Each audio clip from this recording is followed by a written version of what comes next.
E o Hoje em Dia exibe agora a primeira de uma série de reportagens sobre o drama dos brasileiros que vivem no Acre e enfrentam as consequências da pior enchente da história. A repórter Mariana Moreno passou uma semana na região da capital, Rio Branco, onde 12 bairros ainda estão alagados e mostra agora o sofrimento de milhares de moradores.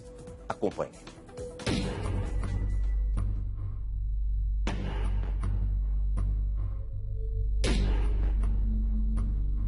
Somente quando chegamos bem perto dele é que temos noção da força destas águas.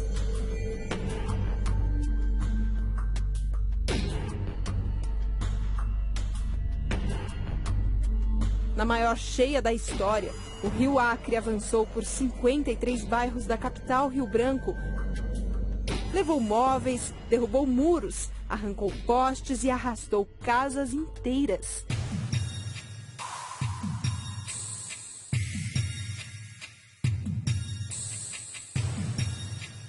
Neste vídeo, o momento exato em que a casa se parte ao meio e é levada pela correnteza.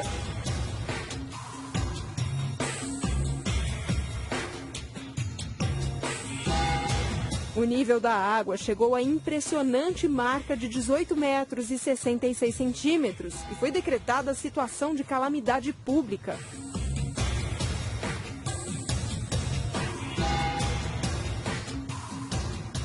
Seus móveis, tudo? Foi tudo embora? Tudo aí dentro jogado. Dá pra salvar nada? Dá não.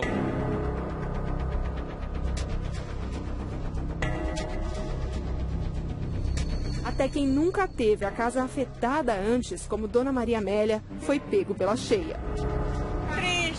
É triste, eu não gosto nem de falar que eu nunca tinha passado por isso. É muito triste. A situação mais grave é daquelas pessoas que vivem em áreas de risco, à beira do rio. Eles já estão acostumados com as cheias, mas não como desta vez. O pouco conforto que se tinha foi todo embora com a água. Tem que trabalhar muito, né? Só Deus para ter misericórdia. Senhora, como é que tá seu coração agora? Batendo muito forte, cara. Eu perdi guarda-roupa, perdi estante, né? Fogão.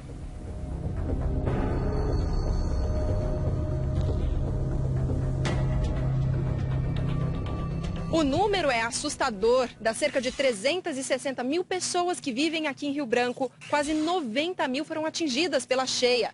São 25% dos moradores precisando de ajuda. Famílias inteiras desabrigadas. A capital do estado, debaixo d'água. –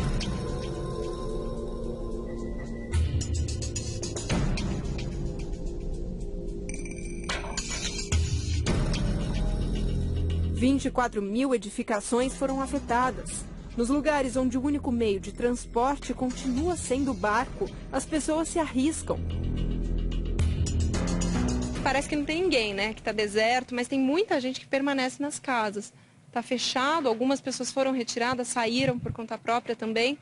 Mas tem gente que prefere ficar dentro de casa, desse jeito mesmo. E olha ali na frente, o pessoal tentando salvar algum tipo de móvel, cadeira, criança e adulto no meio dessa água, água suja também misturada com a água do rio.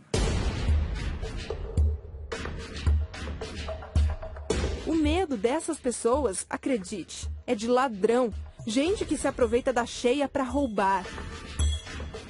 Não quis sair de casa? Por quê, hein? Já não tenho nada agora ficar. Tem o rato de esgoto. Rato de esgoto. É, rato de esgoto, para não dizer o nome completo, né? Agora a gente tá dormindo na casa do meu tio, que lá a água não chegou, né? Mas até então a gente tava dormindo aqui devido a muitas pessoas que ficam mexendo nas coisas da gente, né? Os ladrão que às vezes se a gente não estiver em casa eles vêm, roubam mesmo.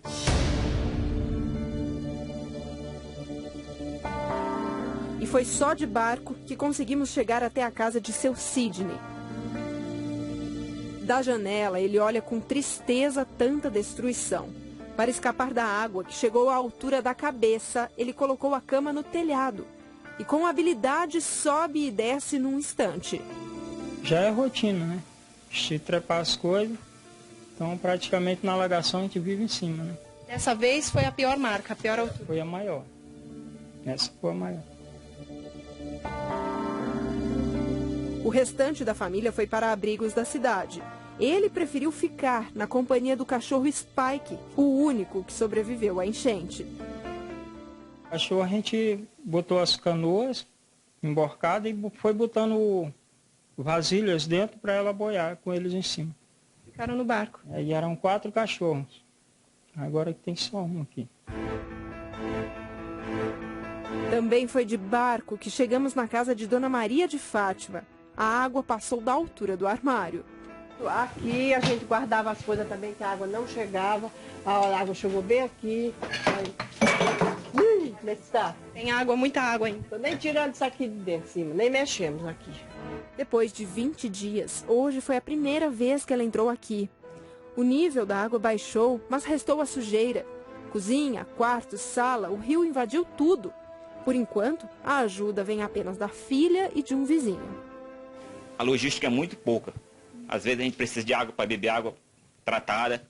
A gente tem que ir até no comércio, daqui a 2 km de distância, para poder comprar de canoa, correndo o risco de canoa virar, alagar e sofrer mais algumas consequências mais sérias, né? Viúva e já aposentada, esta mulher trabalhadora, que continua no emprego para ter uma vida melhor, enxuga o sofrimento e tenta agora recomeçar a vida. O que passa agora no coração da senhora? Olhar tudo isso que a senhora construiu? O que é importante é que nós estamos com saúde, o que importa é isso, né? Trabalho para frente, os bens materiais a gente consegue depois.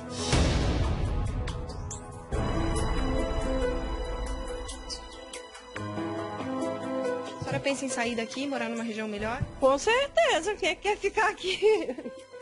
Não dá ainda, não deu? Até agora não deu não, né? Mas vai dar. Um dia vai chegar a oportunidade. Para seu Geraldo e os filhos, vai ser difícil superar o luto. Dona Fátima, 64 anos, morreu após receber uma descarga elétrica enquanto tentava tirar alguns móveis da água. Do jeito que ela pegou o choque, ela virou assim. Dentro da água, a água já cobrindo ela, né? Eu agarrei ela, mas estava sem vida. Era o projeto de vida deles, né? Era o sonho deles construir essa casa.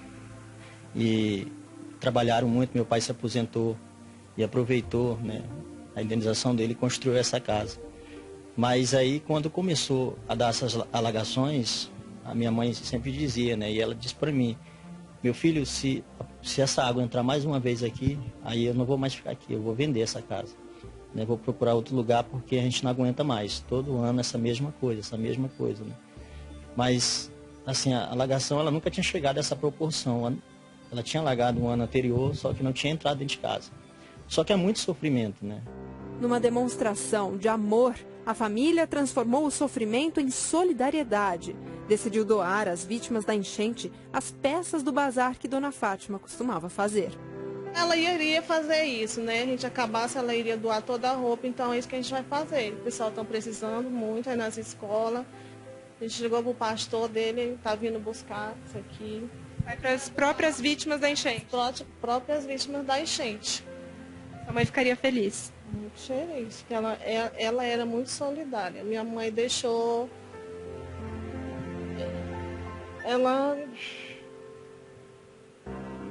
Minha mãe era uma pessoa muito generosa. São histórias de resiliência, pessoas de fé e muita fibra, que aguentam os empurrões de cabeça erguida. Desde o pico da cheia, o nível do rio Acre já baixou muitos metros, mas o momento ainda é de alerta. Dificilmente estas pessoas vão dormir tranquilas. Dificilmente esta cheia será esquecida.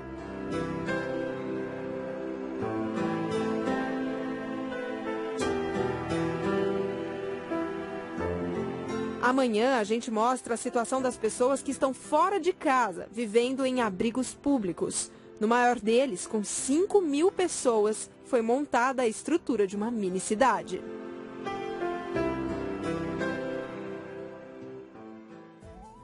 Essa foi a primeira parte de uma série de reportagens. Nós estamos recebendo aqui nos estúdios do Hoje em Dia a repórter Mariana Moreno, Você, apesar de uma jovem repórter, Mariana, já tem uma certa experiência vivenciando matérias no dia a dia e, de certa forma, algumas tragédias que acontecem. Mas eu te pergunto, bom dia, obrigado por estar aqui. Essa foi a pior tragédia, o pior cenário que você vivenciou dentro do jornalismo? Sem dúvida. Já cobri outros fenômenos naturais. Eu estava até me lembrando, em 2005, uma passagem de um furacão, um tornado no interior de São Paulo, de onde eu sou, que devastou tudo também, gente morreu. Mas com água nessa altura, e mesmo eu estando lá, já tinha baixado bastante, estava em 16 metros, né? Também é muito alto. Eu nunca tinha visto assim a casa com água ainda cobrindo uma parte dos armários, cama. Então, realmente foi a pior situação que eu vi. E o medo das pessoas de tudo, de perder móveis, patrimônio, casa inteira que foi embora.